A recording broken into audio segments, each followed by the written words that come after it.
안녕하십니까. 전 세계에 계신 아투TV 시청자 여러분, 그리고 한국에 계신 애국 국민 여러분, 반갑습니다. 오늘 아투TV 뉴스 브리핑 이런 내용으로 시작하겠습니다. 한번 썸네일 보시죠.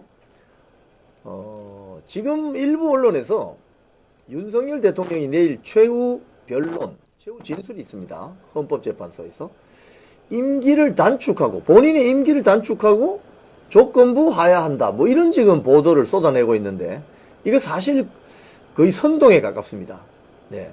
자기들 희망사항이에요. 언론의 희망사항이에요. 일부 언론의 희망사항. 윤석열 대통령 측 변호인단이 그거 아니다 라고 즉각 반발했습니다. 이런 내용들이 왜 나오는지 이야기를 좀 드리겠습니다. 그리고 우크라이나 전쟁 종전이 지금 임박했습니다.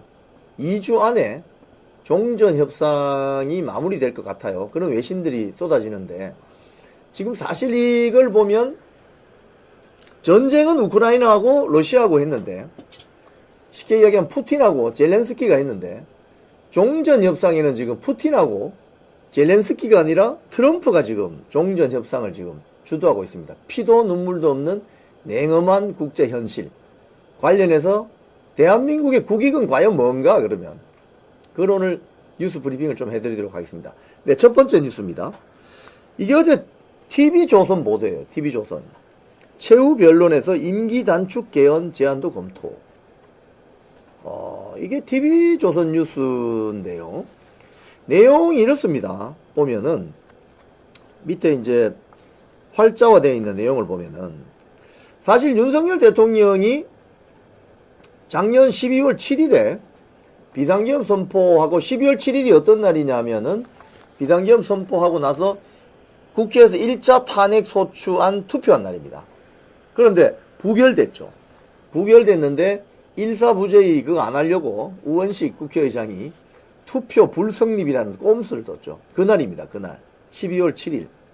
그래서 현직 대통령 입장에서는, 아니 대통령이 충분히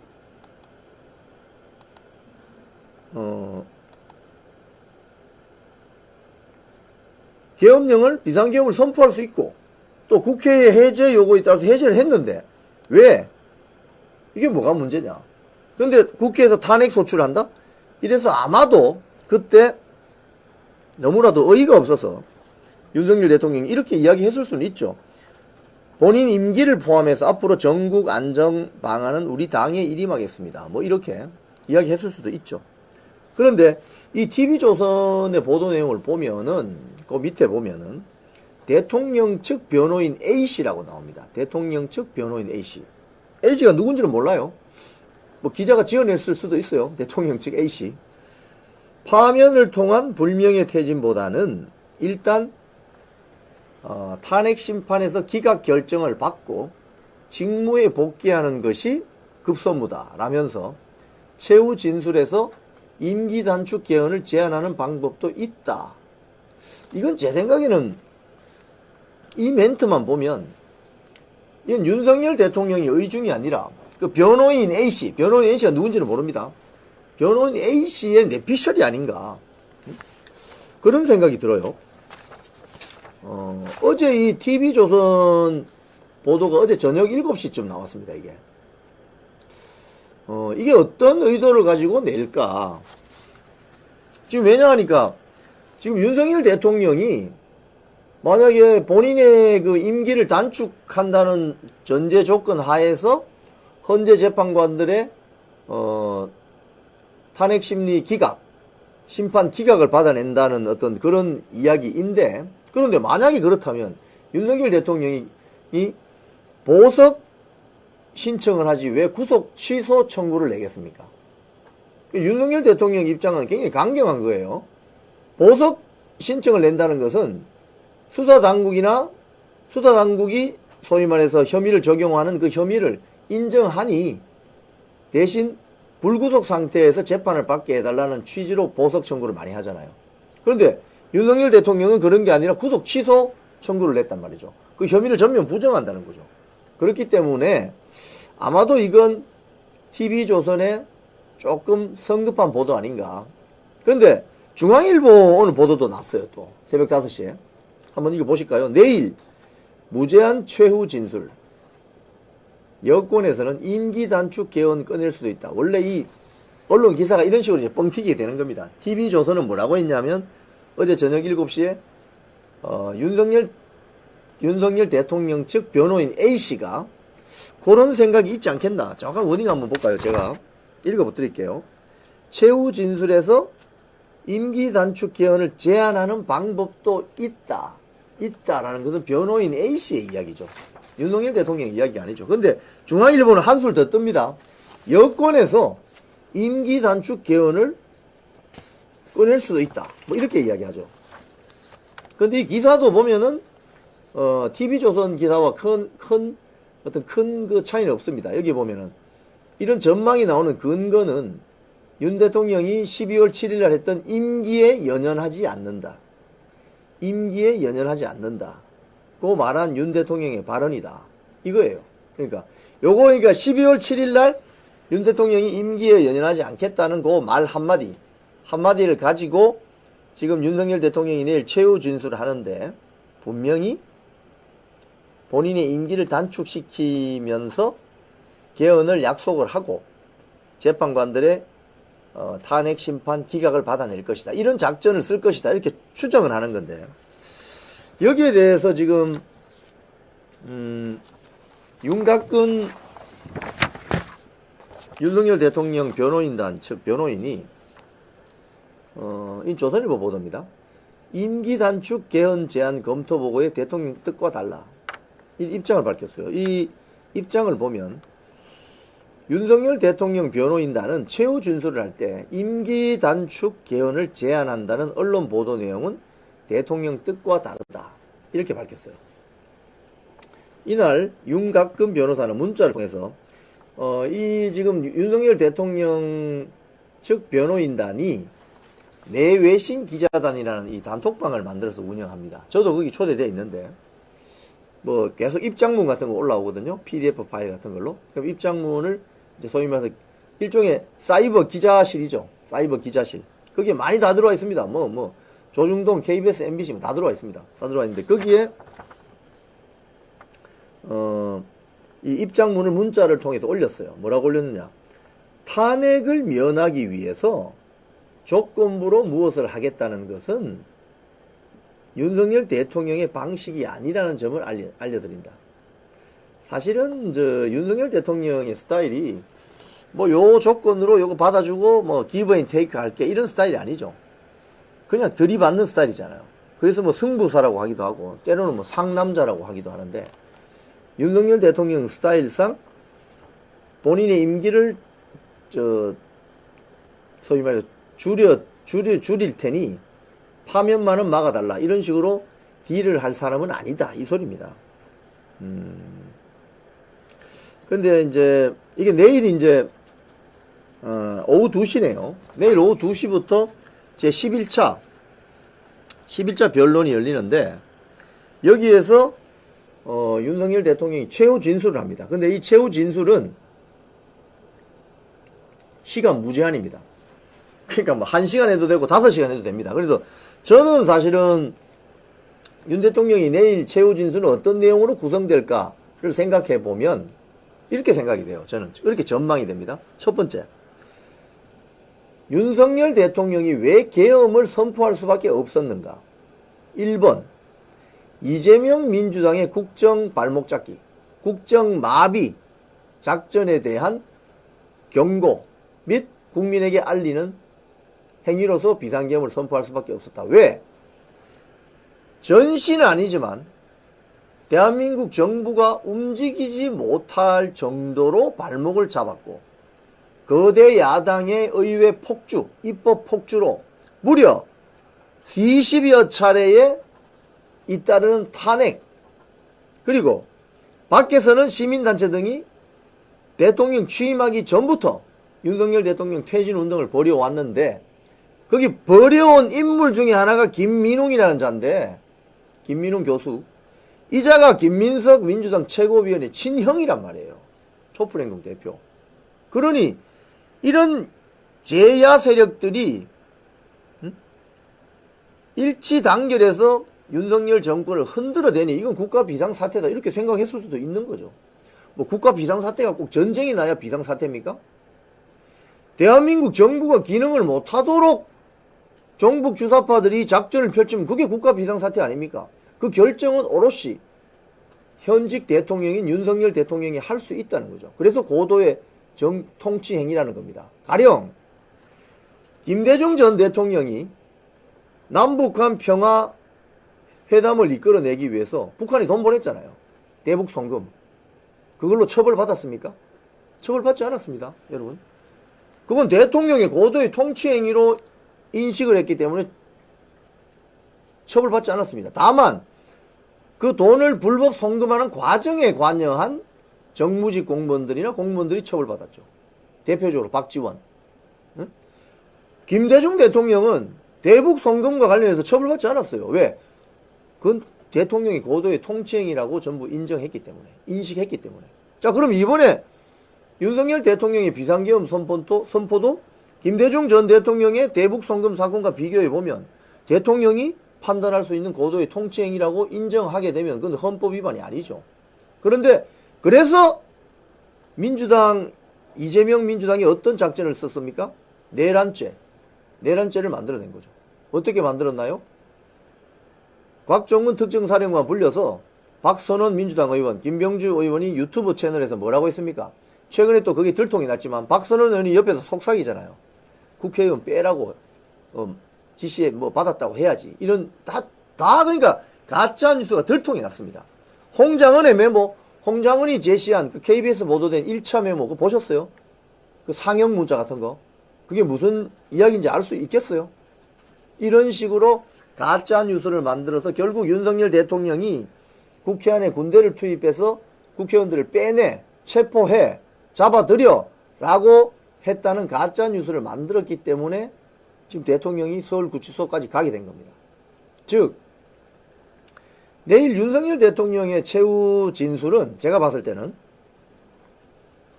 본인이 비상계엄을 선포할 수밖에 없었던 사유에 대해서 아주 상세하게 설명을 하지 않을까 싶어요. 그리고 그게 첫 번째라면 두 번째는 부정선거. 죄송합니다. 부정선거 관련해서 이러이러하기 때문에 2023년 10월에 국정원에서 중앙선관위 서버를 5% 정도만 검색을 해봤더니 이거 완전히 다 뚫린다 이거. 이래서 이거 한 나라의 선거관리, 투개표 업무가 이렇게 헛소리가 되겠느냐라는 차원에서 평상시에는 영장을 치면 사법부에서 영장을 다 기각시켜버리니까 비상계엄을 통해서 중앙선관위를 한번 살펴볼 수밖에 없었다는 어떤 그런 취지. 이야기가 되는 소리 아닙니까? 이래서 본인이 비상계엄을 대통령의 결단으로 선포할 수밖에 없었다는 취지를 설명할 거예요. 그리고 그 비상계엄 선포 이후에 벌어졌던 일들, 가령 홍장원의 가짜 메모, 곽종근의 가짜 뉴스, 여기에 소위 말해서 같은 회유, 공작했다는 혐의를 받는 뭐 박범계 민주당 의원, 김병주 민주당 의원, 박선원 민주당 의원 등등 이런 내란죄 몰이에 몰입했던 이 야당 세력들에 대한 어떤 질책, 또 본인을 체포하는 과정에서 국제인권법 연구회, 본인은 뭐 우리법 연구회 소속 아니라고 하는데 우리법 연구회나 국제인권법 연구회나 똑같은 거 아닙니까 사실은. 오동훈 공수처장의 편법적이고 위법적인 영장 청구 앤드 집행, 1월 15일 날 2차 체포영장 가져와서 한남동 대통령 관저에 들어가서 대통령을 서울구치소로 체포하는 그 과정, 우리법 연구회, 국제인권법 연구회, 좌파 법조 사법 카르텔의 네트워킹, 영장을 청구한 곳은 원래 서울중앙지법이었는데 12월 초부터 거의 10여 차례 영장을 청구했는데 모조리 다 기각됐어요. 체포영장, 통신영장 다 기각됐어요. 드러났잖아요 이번에. 그런데 동부지법에 넣었어요. 동부지법에서 기각됐어요. 그러니까 서부지법으로 갔다. 서부지법에서 영장을 청구해서 발부받는다. 왜? 서부지법은 우리법 연구회 청구기니까. 국제인권법 연구의 천국이니까 거기에 앉아있는 영장전담 판사, 직전 서부지방법원장 정계선까지 전부 우리법 연구에 좌파 법조 사법카르텔의 정점 서울 서부지방법원 거기 가서 영장을 발부받았다. 이게 다 편법이거든요. 편법.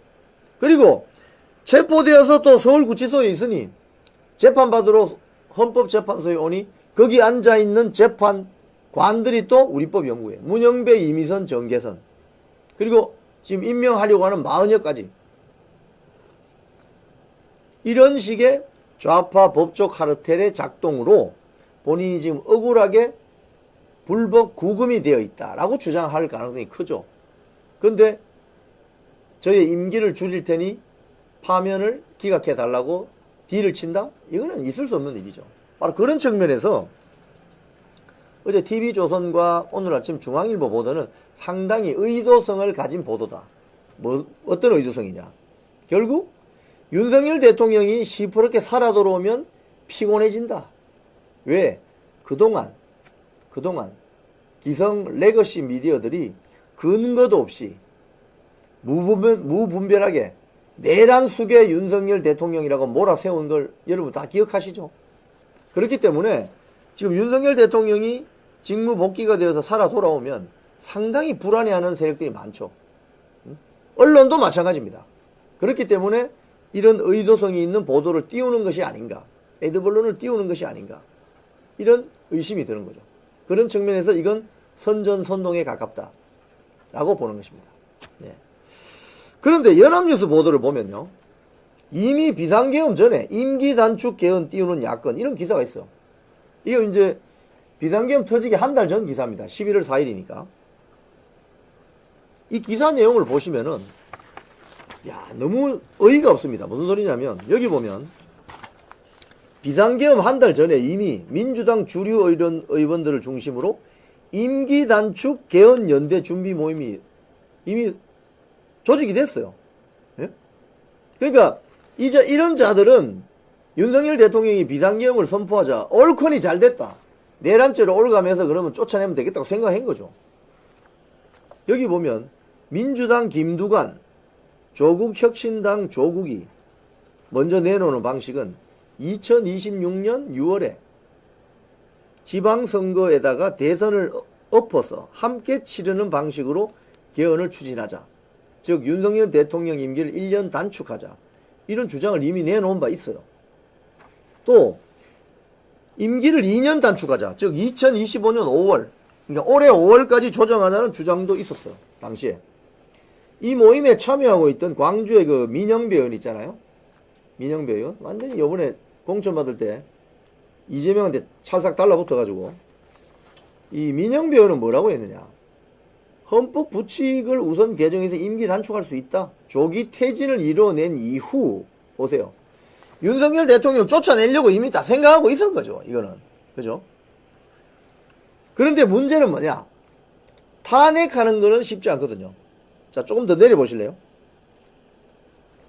예, 거기 보시면은 우선 야권으로서는 현직 대통령을 또다시 한번 탄핵하느냐에 대한 정치적 부담이 있다. 이게 무슨 소리냐면요. 박근혜 정권 탄핵 시절에 그 당시 뭐 탄핵 관련이 TF가 있었다고 하지 않습니까? 뒤에 언론 보도를 보면 뭐 우상호, 손혜원 등등등 있었던 우상호 전 의원이 이후에 언론 인터뷰에 나온 겁니다. 사실 그런 거는 한 30년 지나야 이야기하는 건데 뭐 자기가 한 어떤 공로를 좀 홍보하는 건지 몰라도 이야기를 해서 언론에 보도된 게 있어요. 최근에 어떤 내용이냐. 박근혜 정권 탄핵시킬 때 탄핵이 힘들 것이라고 보고 자진 하야시키자는 쪽으로 처음에 갔다는 거예요. 민주당에서는. 왜? 그 당시 새누리당 국회의원들 표를 다 합하면 야당만으로는 표가 200표가 안 나오니 그냥 자진 하야시키자. 그냥 계속 흔들어서 자진 하야 쪽으로 가자. 이렇게 생각했다는 거죠. 그런데 의외의 일이 벌어집니다. 유승민 등 새누리당 국회의원 62명이 자기들이 배출한 대통령 박근혜를 탄핵시키는데 찬성해버리죠. 62명이. 그래서 자진하야에서 탄핵으로 가게 된 겁니다. 그 중심에는 박지원 등 인물이 있죠. 그래서 그때도 야, 탄핵보다는 자진 하야시키는 게 정치적 부담이 적다. 이게 바로 이 기사도 이 기사를 통해 그걸 볼 수 있죠.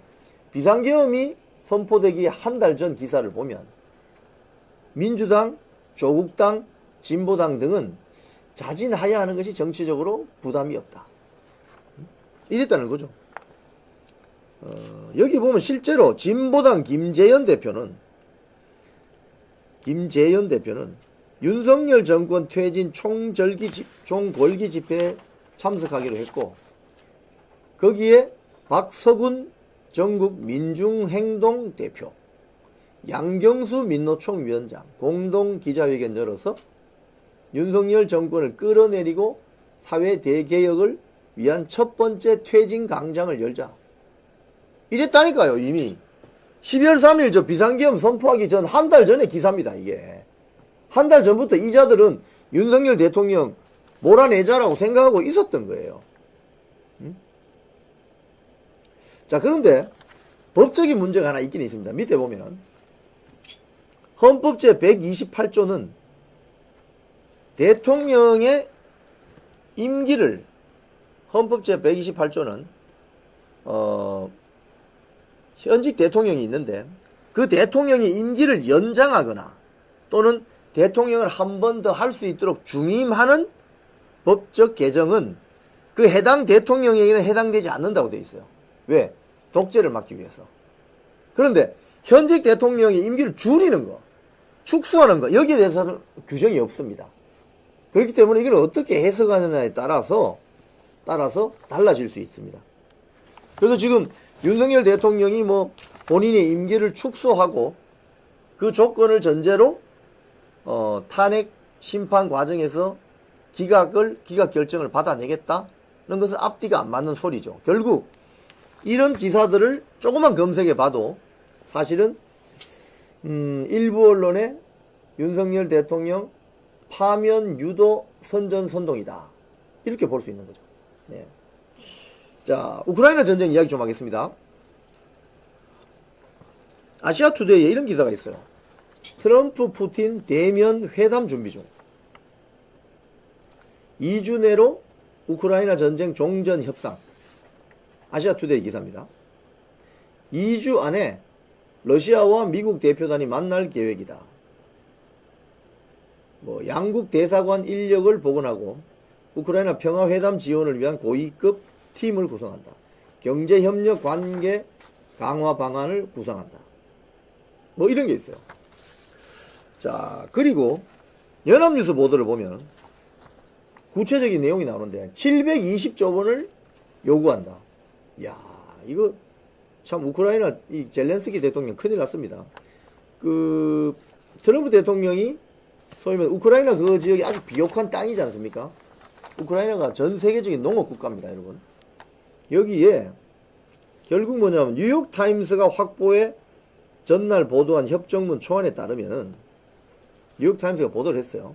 따르면 우크라이나가 광물, 가스, 원유 등 천연자원뿐 아니라 항만과 다른 기반 시설에서 창출한 수입의 절반을 미국에 넘긴다. 어이쿠. 이 작성한 초안에 따르면 우크라이나의 자원 수입은 미국이 100% 지분을 갖게 되는 기금에 투입되고 우크라이나는 그 기금액이 5천억 달러, 즉 우리 돈으로 한 20조 원이 될 때까지 계속 돈을 넣어야 된다. 이 대가가 어마어마합니다. 그죠? 720조 원이면 대한민국 1년 국가 예산보다 조금 더 많아요. 그 밑에 지도를 보시면은 우크라이나 매장 주요 광물이 나옵니다. 여기 보시면은 흑연, 리튬, 히토류 이런 것도 많죠. 저희가 엄청난 비옥한 광활한 토지이기 때문에 그 밑에 엄청난 지하 자원이 있는 거죠. 이걸 트럼프가 720조 원. 자, 이거 청구서야. 이렇게 나오는 거죠. 야, 이걸 보면 이런 생각이 듭니다. 전쟁은 러시아와 우크라이나가 있는데 종전 협상은 러시아와 미국이 하는 거죠. 즉 우크라이나라는 나라는 미국이나 러시아에 비해서 힘이 약한 약소국이지 않습니까? 전쟁에서 거의 수십만 명이 넘는 사람들이 사상자가 발생했는데 피해는 피해대로 고스란히 있고 지금 720조 원 가량의 돈을 지금 계속 소위 말해서 대출 이자 갚듯이 넣어야 되는 그런 지경에 처했습니다. 즉 국제사회는요, 달러 아니면 주먹입니다.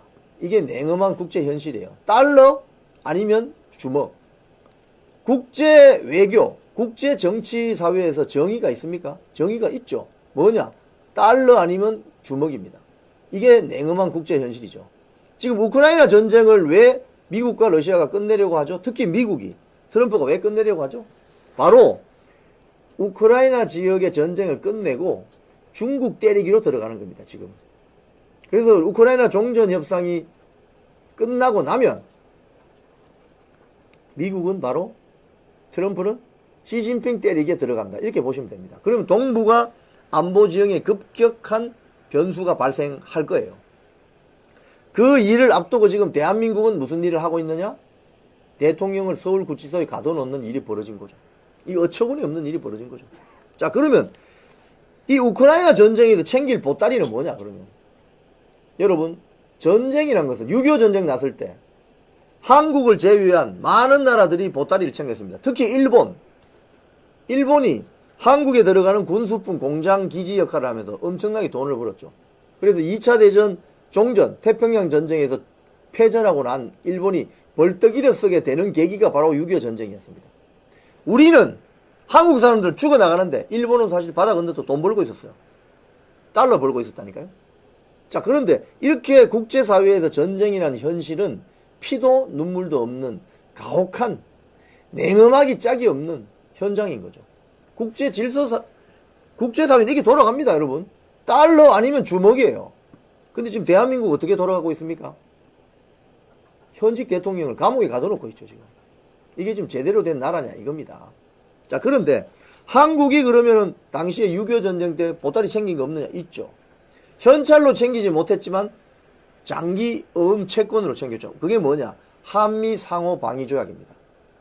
한미 상호 방위 조약의 내용은 한반도의 전쟁이 발발하면 미군이 자동 개입한다.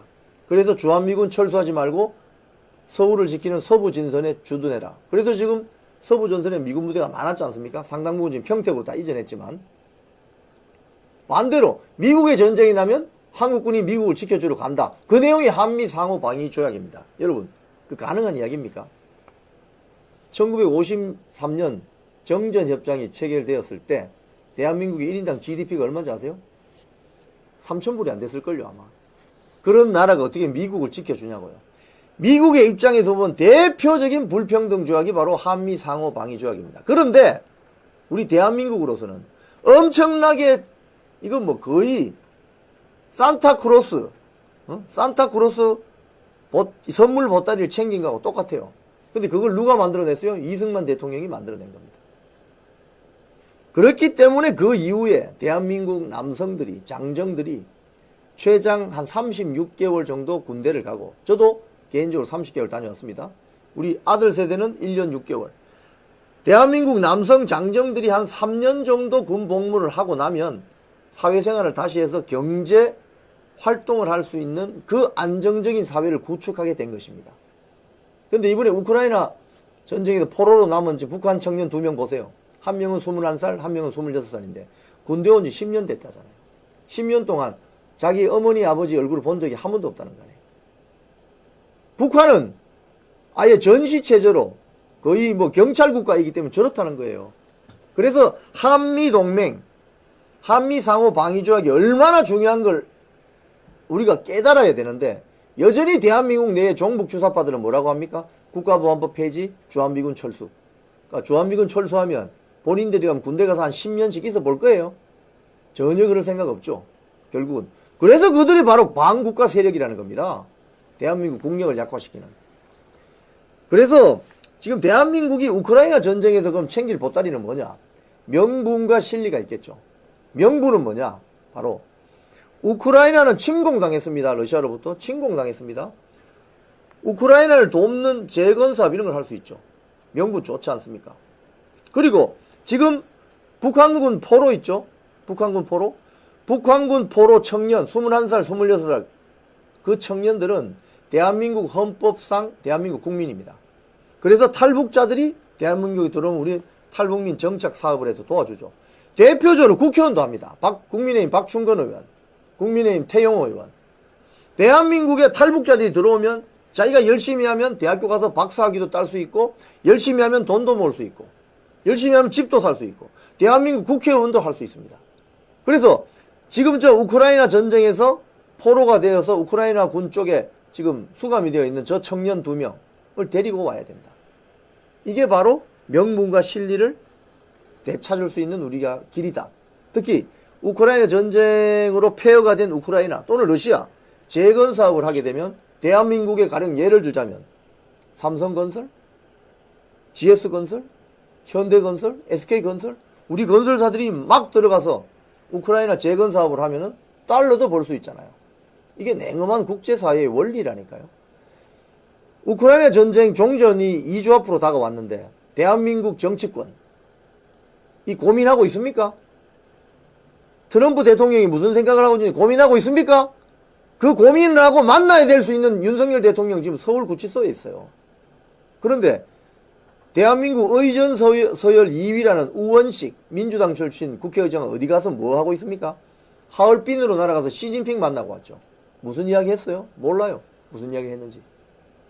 이러고 있습니다. 지금 대한민국 전국이 정치권이.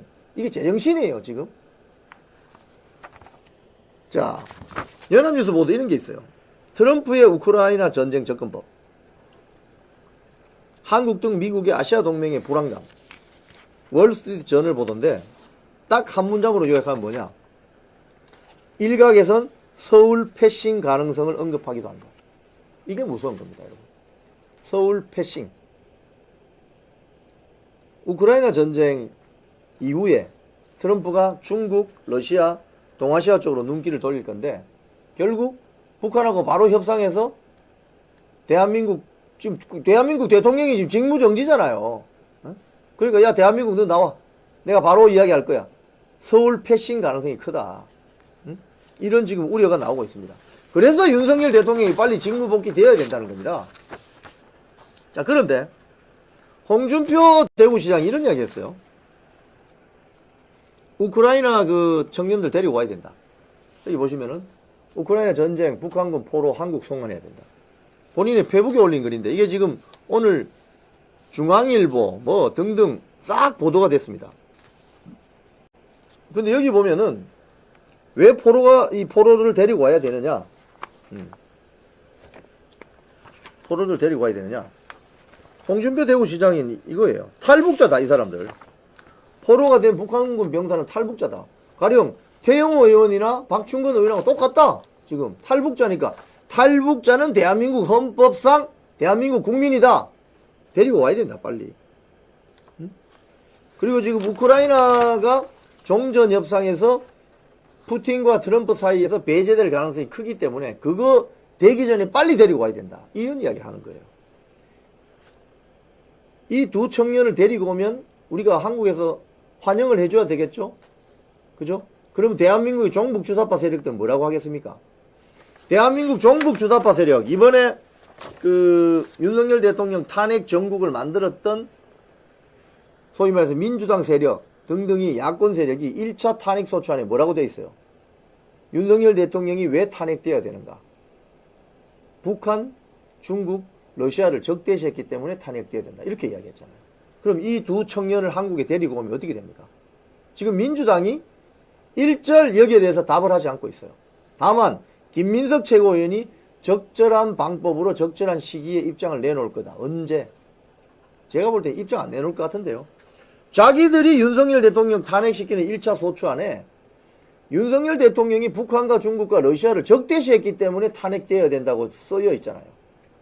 그래서 지금 대한민국 윤석열 대통령 탄핵 찬성파들은 친중, 친북, 친러시아 세력인 것입니다. 그래서 이 두 청년을 한국에 데리고 와야만 대한민국이 자유민주주의 체제를 존중하는 국가다. 인권을 존중하는 국가다. 저 청년들 보세요. 저 왼쪽에 있는 저 청년이 21살짜리입니다. 오른쪽에 있는 청년은 26이에요. 저 청년은 어깨로 총알이 관통해서 이 턱을 맞아가지고 처음에는 말을 못했습니다. 지금도 말을 제대로 못합니다. 턱 쪽에 큰 충격을 받아가지고 오른쪽에 있는 청년은 턱에 굉장히 큰 상처를 입었어요. 저 오른쪽에 있는 청년은 본인이 정찰 총국 소속이라고 밝혔고 저격수래요. 저격수. 그런데 어머니 아버지를 만나본 지가 10년이 넘었답니다. 군대 입대한 지 지금 10년이 넘었는데 지난 10년 동안 어머니 아버지 본 적이 없대요. 저게 지금 북한의 현실이라고요. 저게. 근데 저런 북한 좋다고 종북 주사파들이 매일 미 대사관 앞에서 주한미군 철수하라고 1인 시위하고 있죠. 한심한 세력들입니다. 정말. 저 왼쪽에 있는 저 친구는 저 청년은 군 입대한 지 한 3년밖에 안 됐어요. 아버지가 뭐 의사라고 하는데 본인도 그 꿈이 있다고 해요. 저 청년들이 한국에 들어오면 가족들하고는 결국 헤어지게 되겠지만 본인이 남아있는 인생 7, 80년 정도 더 살 수 있잖아요. 그 인생 동안 대한민국에서 꿈을 펼칠 수 있고 의사도 될 수 있고 국회의원도 될 수 있고 다 될 수 있습니다. 대한민국은. 저 청년들을 데리고 와야 되는 거지 지금. 한국 정부는. 오늘 조선일보 사설입니다. 우크라이나 북포로 정쟁 대상 되기 전에 빨리 데려와야 된다. 이겁니다. 여기에 대해서 민주당, 이재명, 민주당은 답해야 됩니다. 적절한 시기에 적절한 방법으로 답한다고 도망가지 말고 이 두 청년을 어떻게 데리고 올 건지, 어떻게 데리고 올 건지, 언제 데리고 올 건지에 이재명 민주당은 답해야 되는 거예요. 답하기 싫겠지. 왜? 친중, 친북, 친러시아니까. 지금의 민주당은. 정부가 지금 북한군 포로 수용 방침을 우크라이나 정부에 입장 전달했다고 지금 연합뉴스 TV에 보도가 되었어요. 이미. 그래서 아마도 이 문제가 급물살을 탈 가능성이 있습니다. 자, 그런데 오늘 월간 중앙 기사인데요. 이 중앙일보에 났습니다. 스트롱맨 체면 세워주고 실리는 물리 및 협상에서 챙겨야 된다. 이 기사를 보면 제가 지금 쭉 설명드리는 피도 눈물도 없는 국제사회의 냉엄한 현실. 사실 뭐 100여 년 전에 조선이 망할 때 조선을 집어삼키려고 했던 일본, 뭐 청나라, 러시아 뭐 할 것 없이 피도 눈물도 없죠. 그게 냉엄한 국제사회의 현실이에요. 달러 아니면 주먹이에요. 국제사회는 달러 아니면 주먹이에요. 달러가 많거나 주먹이 세거나 이겁니다. 그게 국제사회의 정의입니다. 그런데 지금 이 사진 한번 보세요. 밑에 사진. 왼쪽에 있는 사람이 이시바 시게루 일본 총리입니다. 오른쪽이 트럼프입니다. 이게 언제 사진이야? 2월 7일. 이번 달 2월 7일 이시바 시게루 일본 총리가 미국 백악관에 가서 트럼프 대통령을 직접 만났습니다. 왜 윤석열 대통령은 지금 트럼프를 못 만나죠? 감옥에 있으니까. 감옥에 현직 대통령이 갇혀 있으니 미국의 대통령이 바뀌었는데 외교도 못해. 아무것도 못하고 있잖아요. 그런데 대한민국 의전서열 2위라는 우원식이는 하얼빈 가서 시진핑을 만나고 오잖아요. 이게 지금 대한민국의 현실입니다, 여러분. 그런데 여기 보면 이런 말이 나옵니다. 일본이 얼마나 무서운 나라냐 이걸 보면 알 수가 있어요. 아부의 예술을 보여준다. 이시바 시게루 총리가 트럼프를 만나서 아부의 예술을 보여준다. 이시바 시게루 총리가 뭐가 부족해서 뭐가 부족한 게 있어서 트럼프한테 아부를 하겠습니까? 왜 아부하겠어요? 일본이라는 나라의 국익을 위해서라면 내가 트럼프 앞에서 아부해도 좋다. 도모 아리가또 해도 좋다는 거 아닙니까? 즉 자기 나라의 국민을 사랑하고 자기 나라의 국익을 지켜내기 위해서는 악마와도 손을 잡을 수 있다는 장면이 저 장면입니다. 저 장면.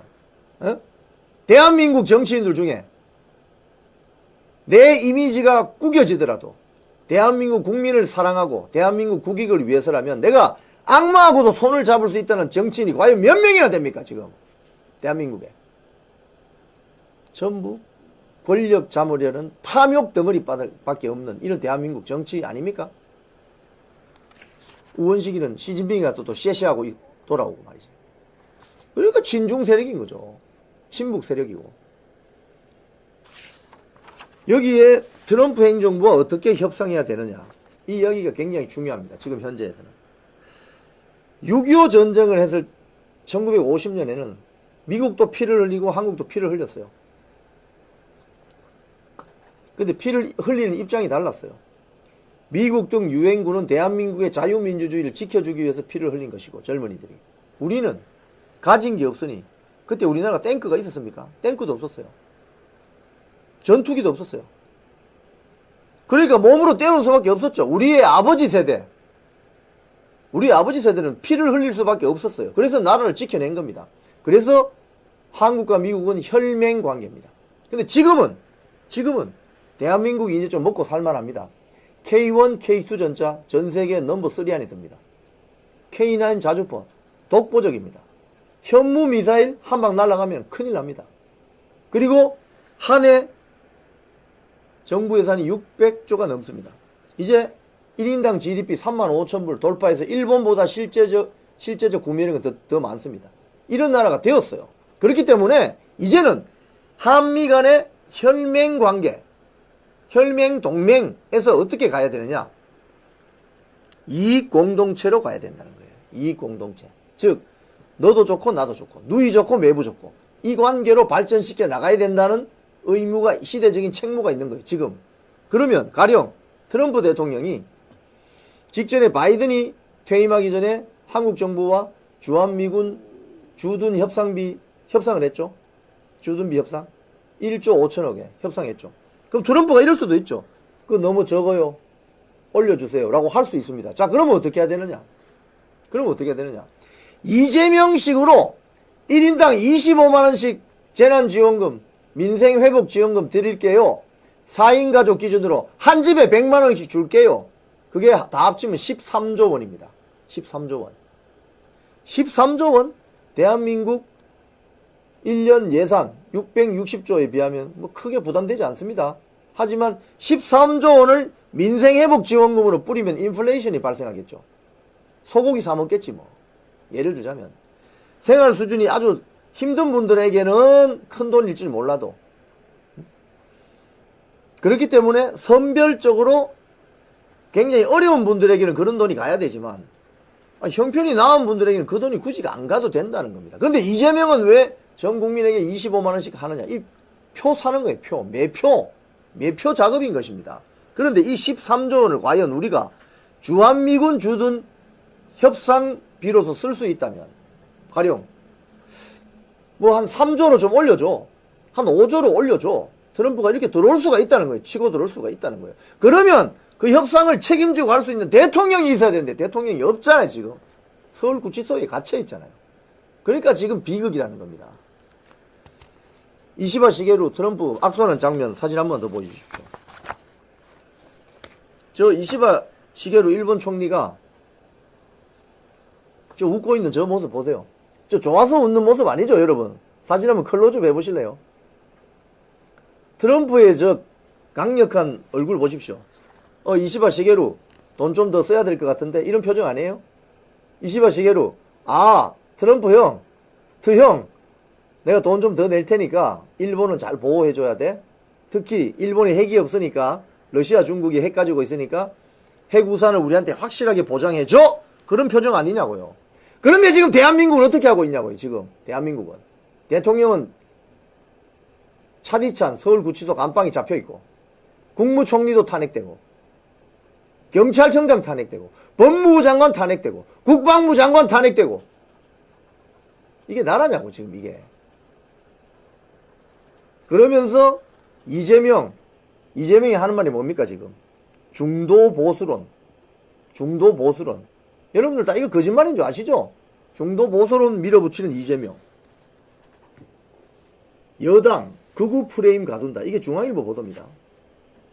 이거 보고 있으면요, 정말 가증스럽다. 이재명이 중도 보수입니까 여러분? 주한미군을 점령군이라고 부르는 자가 중도 보수냐고요. 그게 종북 주사파지 완전히. 점령군이니까 나가야 되잖아요. 주한미군 철수 아닙니까? 그게 중도 보수야? 어디다가 거짓말하고 앉아있어. 조선일보 보도 한번 보세요. 철저히 중도층에 맞춘 전략. 이거 오늘 조선일보, 중앙일보 다 보도입니다.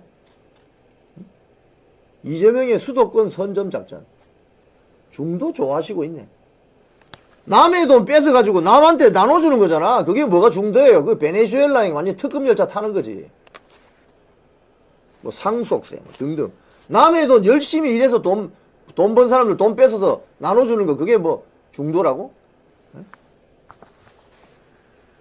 민주당의 진짜 본질은 이겁니다. 진성준, 청년 미래가 부정적일 때 나아갈 길. 혁명가 또는 마약쟁이. 이게 무슨 소리입니까 지금? 윤석열 대통령 탄핵시키는 너희들이 혁명가가 되어라 이 소리입니다. 대한민국 청년들. 아니면 마약쟁이다. 즉 윤석열 대통령 탄핵 반대하는 청년들은 전부 마약쟁이다 이 소리입니다. 저게. 일제시대 때 나라가 힘들었을 때 조선의 청년들이 혁명가 되었거나 아니면 마약쟁이였다 이 소리거든요. 근데 저 소리를 지금 왜 하냐고요. 지금 대한민국 2030 청년들은 윤석열 대통령 파면시키고 쫓아내는 혁명가가 되어라 이 소리입니다. 그거 안 하는 탄핵 반대 2030 세대들은 마약쟁이다 이 소리하고 똑같은 거예요. 저게 민주당의 본질이에요. 지금 여러분 중도 보수론 좋아하고 있네. 댓글 주시는 것처럼 제정신이 아니네. 맞습니다. 자, 오늘 마지막 뉴스 브리핑. 오늘 조선일보 칼럼에 이런 게 났어요. 태평로. 먼저 산 사람들의 수고를 잊지 않는 것. 이몬열 작가님의 인터뷰입니다. 지금 국민의힘 정당이 여러분 윤석열 대통령 탄핵 정국에서 상당히 혼란스럽죠. 왜 혼란스럽습니까? 한동훈 따라다녔던 그 20여 명 국회의원들이 자기 당이 배출한 대통령 단두대로 밀어버렸기 때문에 지금 이런 일이 벌어진 거 아닙니까? 그게 보수주의냐고. 응? 보수정당의 플랫폼, 보수정당, 우파정당의 가치는 뭐냐? 이문열 작가님이 말하는 거예요. 과거를 악당으로 몰지 말아라. 과거의 그 수고가 오늘을 만들었다. 6.25 전쟁 때 피를 흘린 우리 아버지 세대들이 있었기 때문에 자유 대한민국이 있는 것이다. 니들이 전쟁을 아냐? 총탄 날아오는 그 전쟁에 가봤냐? 니들이 개맛을 알아? 이거하고 똑같은 소리예요. 베트남 월남 파병 가봤냐? 거기 가서 총탄 날아오는데 가봤어? 엄청난 전사자가 발생했는데 그걸 가봤으면 월남 파병된 우리 국군을 폄훼할 수가 없습니다. 6.25 전쟁에 참전해 본 사람이라면 북한군의 만행이 뭔지를 알고 있습니다. 그런데 이제 와서 전쟁의 옆에도 가보지도 않았던 4050 세대들이 민주당을 지지하고 종북 주사파들하고 비슷하게 활동을 하면서 윤석열 대통령 몰아내야 된다고 그러고 있죠. 거기에 대한 답입니다. 국민의힘 정당도 마찬가지예요. 자기들이 만들어낸 대통령을 스스로 쫓아내는 저런 어처구니 없는 짓을 하는 국민의힘의 친한동훈 계열 국회의원 배지들 20명. 적어도 12명은 탄핵 찬성했고 10여 명은 기권 무효표 던진. 그래가지고 지금 대통령이 헌법재판소 가 있는 거 아니냐고요. 지금 나와서 한마디도 못하잖아요. 그러면서 뭐 조기 대선이가 어쩌고 헛소리 내서 자꾸 말이지. 여기에 대해서 이문열 작가님의 말씀은 이겁니다. 과거를 악당으로 몰지 마라. 그 수고가 오늘을 만들었다. 먼저 산 사람들의 수고를 잊지 않고 그 전통과 그 관습과 그 가치를 지지하는 존중하는 이게 바로 보수 자유주의 우파의 정신이다. 지금 국민의힘에 그런 보수 자유주의 우파의 정신이 살아있습니까? 대한민국의 전통, 관습, 가치를 그동안 먼저 산 사람들의 수고를 잊지 않고 있냐고요. 까먹어지다.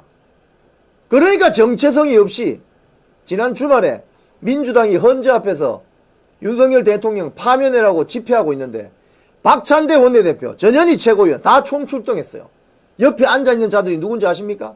김민석 최고위원의 친형, 촛불행동 대표 김민웅. 즉 급진 좌파 세력들하고 같이 앉아서 윤석열 대통령 파면시켜야 된다고 집회를 했어요. 물론 사람은 많이 모이지 않았습니다. 2,000명도 안 되지만. 광화문 집회, 여의도 집회, 부산 집회, 대구 집회, 거기에 박찬대, 권영세, 권성동. 이거 보세요. 저 사진 보세요. 제일 중앙에 앉아있는 박찬대죠. 민주당 원내대표. 그 오른쪽에 전현희 민주당 최고위원. 그 또 옆에 김병주 국회의원. 예? 다 앉아있죠. 민주당 지도부가 총출동했죠. 저 옆에 허연 머리 한 사람이 누구냐고. 김민웅. 김민석의 형. 촛불행동 대표.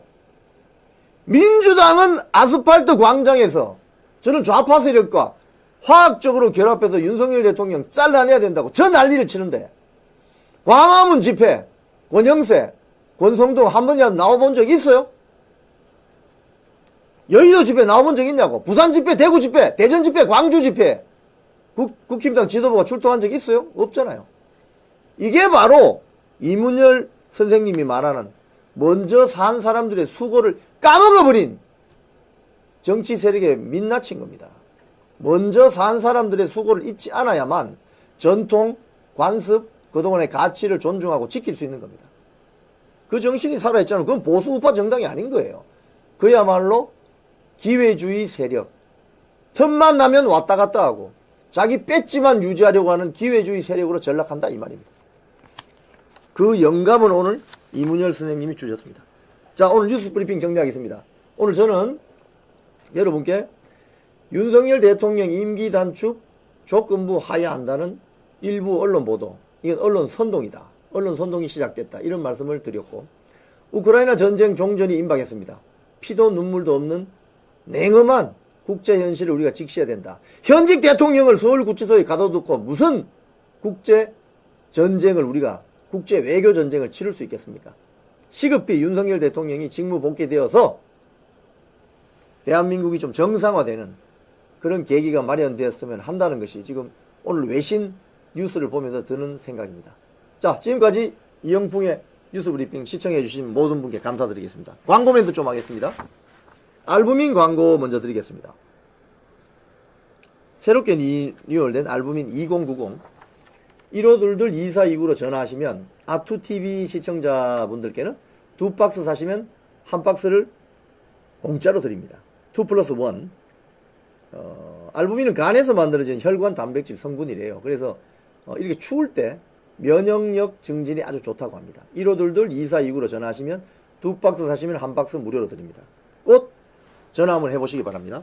3월 1일 집회 안내 드리겠습니다. 지금 아투TV 보시는 시청자 여러분들 3월 1일엔요 다 서울로 오시기 바랍니다. 다 서울로 오시기 바랍니다. 광화문으로 오셔도 되고 뭐 다 서울로 오시기 바랍니다. 광화문이 메인이니까 서울역하고도 가깝잖아요. 광화문으로 오시기 바랍니다. 지금 대한민국이 지금 망하느냐 마느냐, 대한민국 헌법 체제를 지킬 수 있느냐 무너지느냐, 그 분수령이 됩니다. 그래서 아투TV가 3.1절 토요일 오전 10시부터 제가 3.1절 토요일 오전 10시부터 11시까지는 제가 방송을 합니다. 아투TV 하고 또 진행자가 계속 바뀌어서 하루 종일 라이브 방송을 진행할 거예요.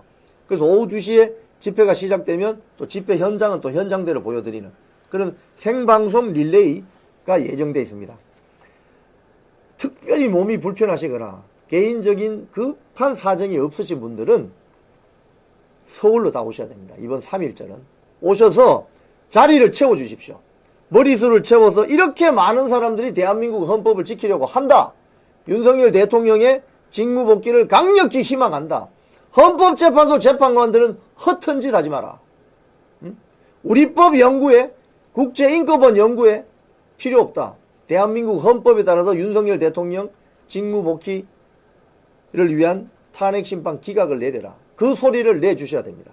3월 1일 날 3.1절 날 서울 광장에서 뵙도록 하겠습니다. 아투TV도 여러분과 함께합니다. 자, 지금까지 아투TV 시청해주신 시청자님 감사드립니다. 고맙습니다.